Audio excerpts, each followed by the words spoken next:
అసలు ఎందుకు కవిత విషయంలో ఈయనకి ఇంటరాక్షన్ ఎందుకు వచ్చింది అన్న మాటలు అయితే మాట్లాడారు. ఎవరు మాట్లాడారు? ఛానల్స్లో వచ్చిన నేనేం మాట్లాడాను? మీరు ఢిల్లీ ప్రెస్ కాన్ఫరెన్స్లో కూడా మీరు మాట్లాడారు. నాకు మాట్లాడే హక్కు లేదా? హక్కు లేదు నేను అనట్లా. అసలు ఎందుకు మీ పేరు మాత్రమే వస్తుంది? ఏడొచ్చింది? ఏమొచ్చింది?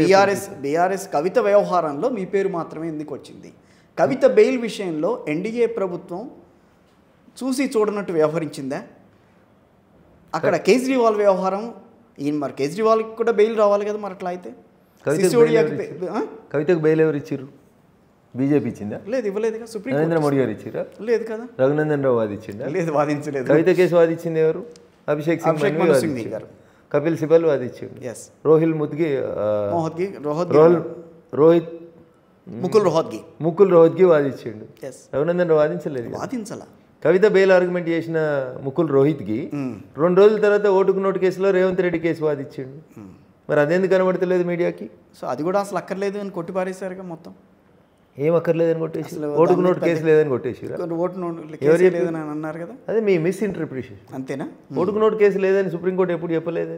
ఓకే, నేనేమడుగుతున్నా, కవిత బెయిల్ ఆర్గ్యూ చేసిన అడ్వకేట్ ఎవరు? బెయిల్ వచ్చిన రోజు ముకుల్ రోహిత్కి. ఓటుకు నోటు రేవంత్ రెడ్డి కేసుని 2 రోజుల తర్వాత సుప్రీంకోర్టులో ఆర్గ్యూ చేసింది ఎవరు? ముకుల్ రోహిత్కి. అంటే కాంగ్రెస్ కవితకు బెయిల్ రావాలని రేవంత్ రెడ్డి గారు ముకుల్ రోహిత్ గారికి ఫీజు ఇచ్చి కవిత బెయిల్ ఆర్గ్యూ చేసిరా, చెప్పించిరా? కాంగ్రెస్ సోషల్ మీడియాలో ఎందుకని బ్లిడ్జ్ పేపర్లో కానీ కాంగ్రెస్ సోషల్ మీడియాలో కానీ ఆ రోజున చాలా వరకు మీ మీదనే మీమ్స్ వచ్చినాయి, మీ మీదనే వ్యవహారాలన్నీ కూడా మాట్లాడారు. వాళ్ళే అంతా ఉన్నది మాట్లాడితే ఊరందరికి శత్రువు అవుతారు. మీకు పత్రిక నచ్చింది, కాంగ్రెస్ పార్టీకి పత్రిక నచ్చింది. అందులో ఎవడో స్టాక్ మార్కెట్లో ఒక బ్రోకరు, సురేన్ అనే ఒక బ్రోకరు ఆర్టికల్ రాసిండు. అవును, ఆ ఆర్టికల్ పట్టుకొని కాంగ్రెస్ పార్టీ దేశవ్యాప్తంగా బంద్ చేసింది. రాహుల్ గాంధీ 543 మంది ఎంపీలలో ఆయన ఎంపీ.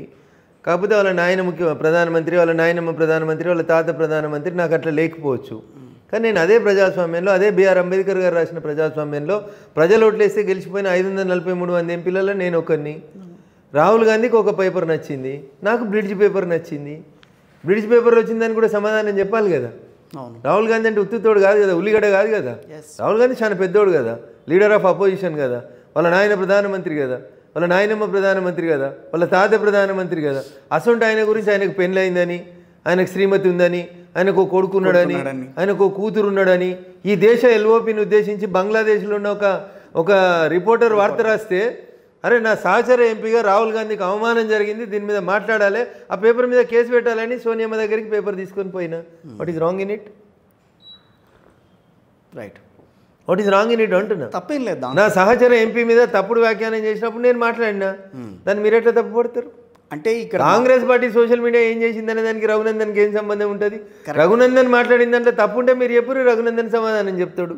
అదే ఇప్పుడు సోషల్ మీడియాలో కాంగ్రెస్ పార్టీకి సంబంధించిన సోషల్ మీడియాలో మీరు మాత్రమే ఎందుకు పైకి వస్తున్నారు? మీ పేరు మాత్రమే ఎందుకు వస్తుంది? ఇంతమంది బీజేపీ ఎంపీలు ధన్యవాదాలు. 8 మంది కాంగ్రెస్ ఎంపీలు ఉండగా కాంగ్రెస్ పార్టీ సోషల్ మీడియాకు ధన్యవాదాలు, దాన్ని నడుపుతున్నటువంటి వాళ్ళకు కృతజ్ఞతలు. నా పేరుని బాగా పాపులర్ చేస్తున్నందుకు వాళ్ళకి అభినందిస్తా ఉన్నా. Thank you. ఎక్కడ మీరు బీఆర్ఎస్ని ఏదో రకంగా అంతమొందించాలన్న ఆలోచనలో బీజేపీ లేదని అంటారా? ఇక్కడ ఆ ఆలోచనలో భాగంగానే కవితకి బెయిల్ ఇచ్చారని చెప్పి మాట్లాడారు కదా, దీన్ని మనం ఇంటర్ప్రిట్ చేసుకోవచ్చు కదా ఆ విషయంలో. కిషోర్ గారు, నేను ఏమంటా అంటే, ఒక వ్యక్తిని ఇంకొక వ్యక్తి చంపేస్తాడంటే సాధ్యమవుతుంది. ఒక పొలిటికల్ పార్టీని చంపాలంటే ప్రజల చేతుల్లో ఉంటుంది. మన పార్లమెంట్ ఎన్నికలలో మీలాంటి మిత్రులు, టీవీ ఛానళ్ళు, పేపర్లు అన్నీ టీఆర్ఎస్ గెలిచే ఒకే ఒక స్థానం మెదక్ అని రాశారు. ఎండ్ రిజల్ట్ ఏమొచ్చింది? ఆ మెదక్లోనే బీఆర్ఎస్ని పొందబెట్టి రఘునందన్ రావుని మెదక్ పార్లమెంట్ సభ్యునిగా మా మెదక్ జిల్లా ఓటర్ల ఆశీర్వాదంతో పంపించారు. ఇంకా అంతకంటే ఎక్కువ ఏం కావాలి? ఒక పొలిటికల్ పార్టీని చంపేయాలంటే పోయి నేను కేసీఆర్ని కత్తితో ఓడవాలనా, లేకపోతే హరీష్ రావు గారిని ఓడవాలనా? ఇంకా అంతకంటే ఎక్కువ ఉంది సార్. 17 సీట్లలో 1 సీటు.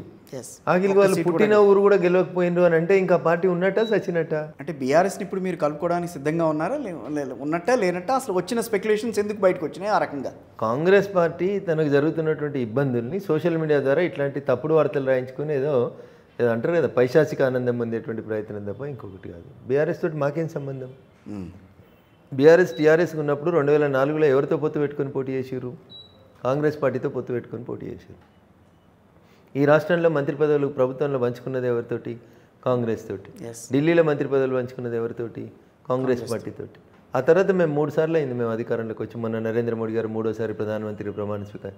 మాతో ఎప్పుడైనా పదవులు పంచుకుర్రా? లేదు. సీట్లు పంచుకుర్రా? అసలు అవకాశం ఓట్లు పంచుకున్నారా? అవకాశం మరి వాళ్ళతో మాకపోతే ఏంది? వాళ్ళని మేము కలుపుకునేది ఏంది? వాళ్ళ అవసరం మాకేముంది? వాళ్ళ అవసరం మాకేముంది? వాళ్ళకు పొలిటికల్ పార్టీగా వాళ్ళ ఎగ్జిస్టెన్స్. బీజేపీ ఆపరేషన్ ఆకర్ష్ అప్పుడు అందుకే తీసుకొచ్చింది. ఎప్పుడు ఆపరేషన్ ఎలక్షన్స్ ముందు మీరు తీసుకొచ్చింది అదే. ఏం చేయలేదు. ఆపరేషన్ లేదు, ఆకర్ష్ లేదు. అది టీఆర్ఎస్ సృష్టించిన ఒక కట్టుకథ. ఈటెల రాజేందర్ గారు దానికి నేతృత్వం వహించడం, అది కూడా ఈటెల రాజేందర్ గారిని వాళ్ళే బయటికి పంపించారు వద్దనుకొని. వాళ్ళు బయటికి పంపించడం, బీజేపీ తీసుకోవాలన్న ప్రయత్నం జరగలేదా? ఈటెల రాజేందర్ గారు స్వచ్ఛందంగా మా పార్టీ సిద్ధాంతాలు నచ్చి వచ్చి మా పార్టీలు చేరిండు. దానికి ఏముంటుంది అందులో? తప్పేముంది అందులో? ఏదైతే బీజేపీ ఆపరేషన్ ఆకర్ష్ అనే ఆపరేషన్ ఆకర్షలో మేము ఏం చేసినాం? చంద్రశేఖరరావు తీసుకొచ్చి కలుపుకున్నామా? ఎలక్షన్ లేదు కదా. హరీష్ రావు తెచ్చి కలుపుకున్నావా? మరి ఆపరేషన్ ఆకర్ష్ అంటే ఏంది? ఏం చేసిర్రు ఈటెల రాజేందర్ గారు? మీరు చెప్పుండ్రు ఏం చేసిర్రు? ఏం చేసిర్రు? ఆపరేషన్ ఆకర్ష్ ఏం చేయలేదు. వాలంటీర్గా ఎవరైనా వచ్చి జాయిన్ అయితే అంటే మా పార్టీ సిద్ధాంతాలు మీరు వచ్చి జాయిన్ అయితే అంటే కూడా సభ్యత్వం ఇస్తాం. What is wrong in it? కొద్దిసేపటి క్రితం నరేంద్ర మోడీ గారు సభ్యత్వ నమోదు కార్యక్రమాన్ని ప్రారంభించారు. నెంబర్ రాసుకొని ఇంటర్వ్యూ అయిపోయినాక మీరు కూడా మిస్ కాల్ ఇయ్యి. తప్పకుండా 8800000024 అనే నెంబర్కి మిస్ కాల్ ఇయ్యి. మిమ్మల్ని కూడా సభ్యుల్ని చేసుకుంటాం.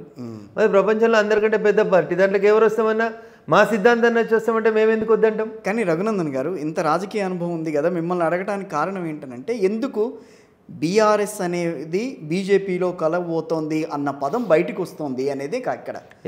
ఎవరైనా ఏదైనా ఈ రాష్ట్రంలో ప్రధాన కాంగ్రెస్ పార్టీతో కలుస్తోందా అన్న మాట ఎవరు మాట్లాడట్లా, బీజేపీతోనే కలుస్తోందని అంటున్నారు.